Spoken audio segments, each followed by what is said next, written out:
Hello guys, welcome to our lifestyle and cooking channel. आज আমরা বানাবো মাটনের সাদা পোলাও। এটা খুবই একটা ইউনিক রেসিপি। আমরা নরমালি অনেক রকমের পোলাও খেয়ে থাকি, বাট মাটনের সাদা পোলাও এটা জেনারেলি আমরা খুব একটা দেখি না। তো আমরা এটা আজকে ট্রাই করব। ফার্স্টে আমরা কড়াইতে তেল গরম করলাম এবং শুকনো মশলাগুলোকে আমরা ভেজে নিচ্ছি। তো আমরা কি কি ইউজ করছি একবার সুস্মিতা বললাম।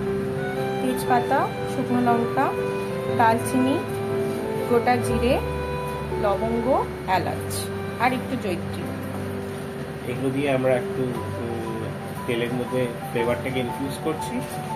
তারপর নেক্সট স্টেপ দেখাবো আমরা। মশলাগুলো তেলে ইনফিউজ হয়ে যাওয়ার পরে আমরা এর মধ্যে দিয়ে দেবো হচ্ছে ফাইনলি চপড অনিয়ন্স, এবং এইটাকে আমরা মিডিয়াম ফ্লেমে লাইট ব্রাউন কালারে ফ্রাই করব। এটা আমরা মাটনের বেসটা তৈরি করছি, যেটার উপর আমাদের সফেদ মাটন বা সাদা মাটন যেটা দিয়ে আমরা পোলাওটা বানাবো সেটা তৈরি হচ্ছে। পেঁয়াজটা আমরা কনস্ট্যান্টলি নাড়তে থাকবো যাতে এটা পুড়ে না যায় এবং একটা লাইট গোল্ডেন ব্রাউন কালার আমরা নিয়ে আসতে পারি। তারপরে আমরা এর উপর মাটনটা দেবো। পেঁয়াজটা গোল্ডেন ব্রাউন হয়ে গেলে তার মধ্যে আমরা দিয়ে দেবো পরিমাণ মতো রসুন বাটা,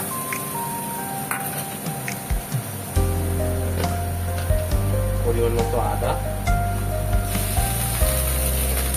আমরা মাটনটা যখন ম্যারিনেট করেছিলাম তার মধ্যে আমরা আদা, গোলমরিচ, অল্প একটু লবণ, দই আর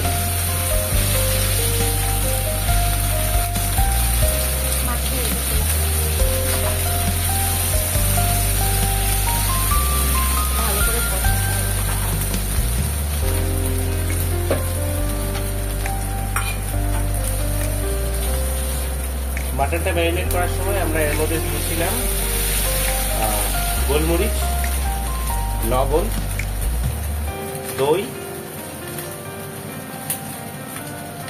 আদা, পরিমাণ মতো নুন এবং পরিমাণ মতো নুন। মাটনটা একবার এখানে নিয়ে হাতে করে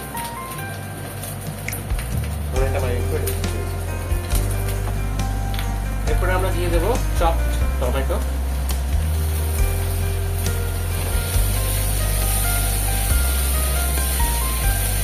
দিয়ে আমরা পুরো মশলাটাকে ভালো করে ভুনবো যাতে পুরো মশলাটা গলে এক হয়ে যায়।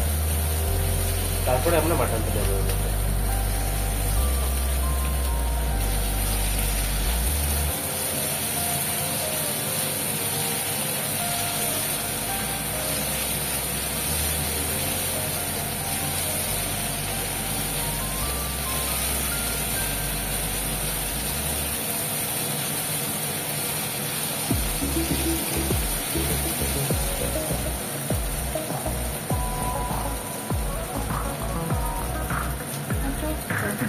স্বাদ অনুসারে একটু নুন দেওয়া হচ্ছে।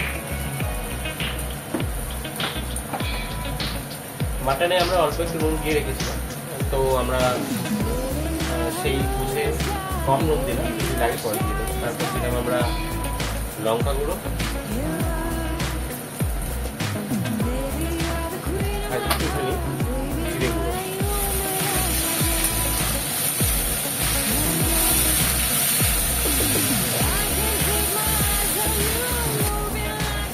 আমাদের মশলাটা অলরেডি অনেকটা কমে গেছে।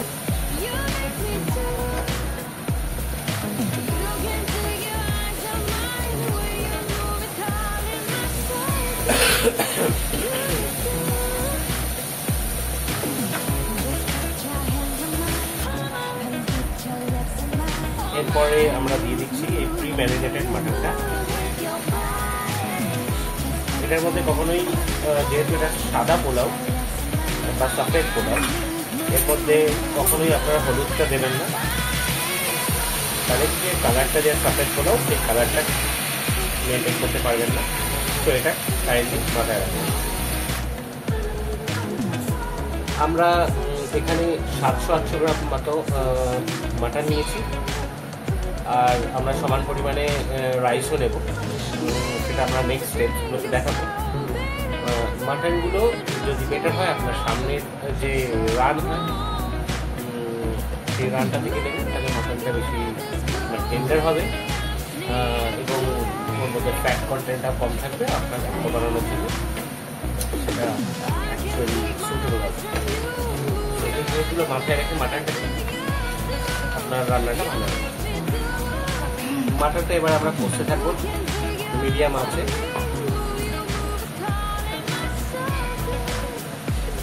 আমরা টেস্টের জন্য গোটা কিছু রসুন দিলাম, এটা অপশনাল, এটা আমরা আমাদের মতো করে ট্রাই করছি, এটা আপনারা নাও করতে পারেন, এটা আপনাদের।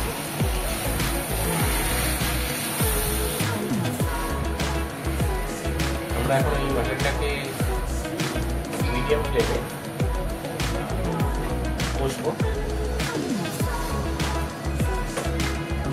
দেন মোটামুটি যখন এটা 80% ডান হয়ে যাবে তখন আমরা পোলাওয়ের প্রসেসটা স্টার্ট করবো, সেটা আপনার নেক্সট স্টেপে দেখব। মাটনটাকে সেদ্ধ করার জন্য আমরা ম্যারিনেটের সঙ্গে যে দইটা লেগেছিল ওটার সঙ্গে একটুখানি আমরা যে জল মিক্স করে সেটাকে দিয়ে আমরা একটুখানি জিনিসটাকে সাজাবো বা কষাবো বা গুনবো, হোয়াট এভার।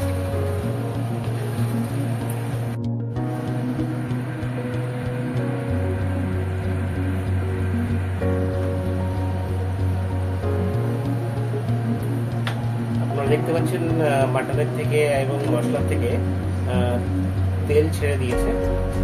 তো এখন আমরা ইন্টারেম পজিশনে আছি, আমরা পুরোপুরি ফাইনাল স্টেজে যাইনি। তো এবার আমরা দুটো সিক্রেট ইনগ্রিডিয়েন্ট দেবো, সেটা আপনারা নোটিস করুন।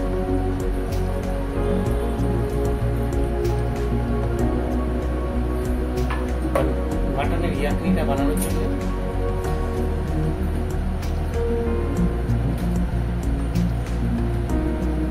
এই দুটো ইনগ্রিডিয়েন্টস আমরা দেবো।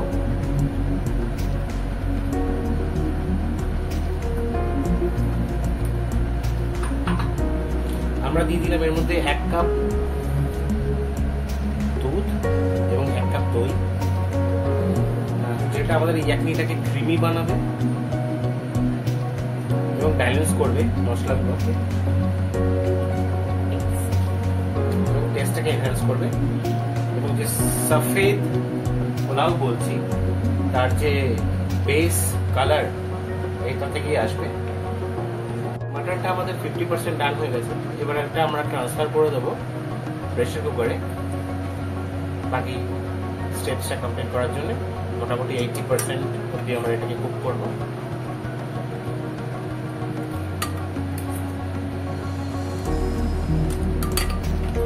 মাটনটাকে আমরা প্রেসার কুকারে ট্রান্সফার করে দিয়েছি। দেখুন আপনারা যে ইয়াকনিটা অলরেডি রেডি হয়ে গেছে, এখানে জাস্ট মাটনটাকে আমরা টেন্ডার করার জন্য প্রেসার কুকারে ট্রান্সফার করলাম। 3 থেকে 4টে সিটি দিতে হবে, আর সিটিতে লাগানোর আগে আমরা এর মধ্যে দিয়ে দিলাম গরম মশলা। প্রেসার কুকারের লিড আমরা আটকে দিয়েছি and let's wait for it to whistle.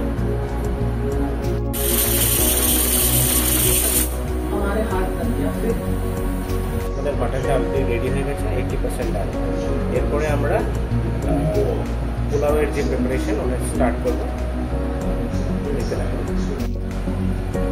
আমাদের মাটনটা 80% রেডি হয়ে গেছে। আমরা প্রেসার কুকার আমরা অলরেডি ইয়াকনির মধ্যে রাইসটা দিয়ে দিয়েছি। তো আমরা এখানে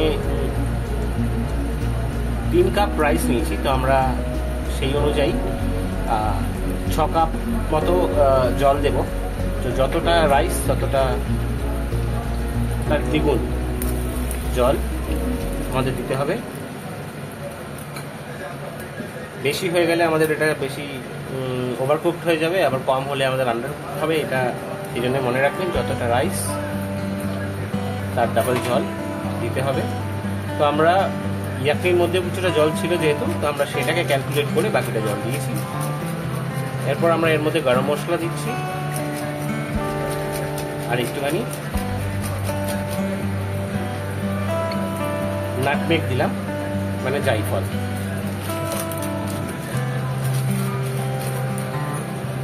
আমরা গরম মশলা বা শাহি বিরিয়ানি মশলা যেটা সেটা দিয়ে দিলাম একটুখানি।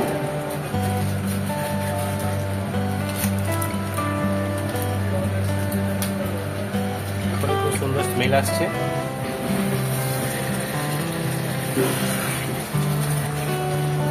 রাইসটাকে একটু মিক্স করে নিতে হবে যাতে মশলাগুলো ইভেনলি ডিস্ট্রিবিউটেড হয়ে যায়।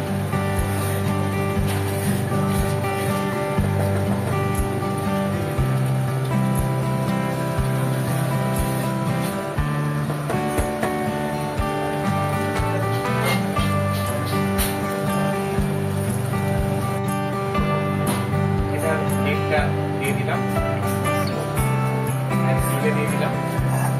এবার রাইস রেডের মতো নিজে কুক হয়ে যাবে।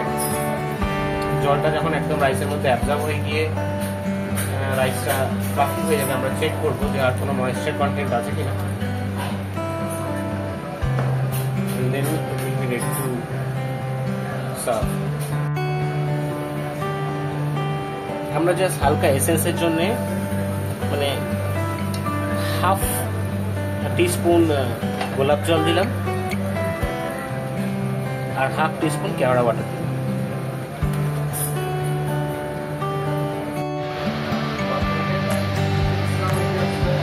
দেখুন আমাদের পোলাও একদম রেডি হয়ে গেছে। দেখুন জাস্ট কতটা ঝরঝরে হয়েছে ব্যাপারটা, একটার সঙ্গে একটা রাইস কিন্তু লেগে নেই, পুরো প্রপার ঝরঝরে হয়েছে।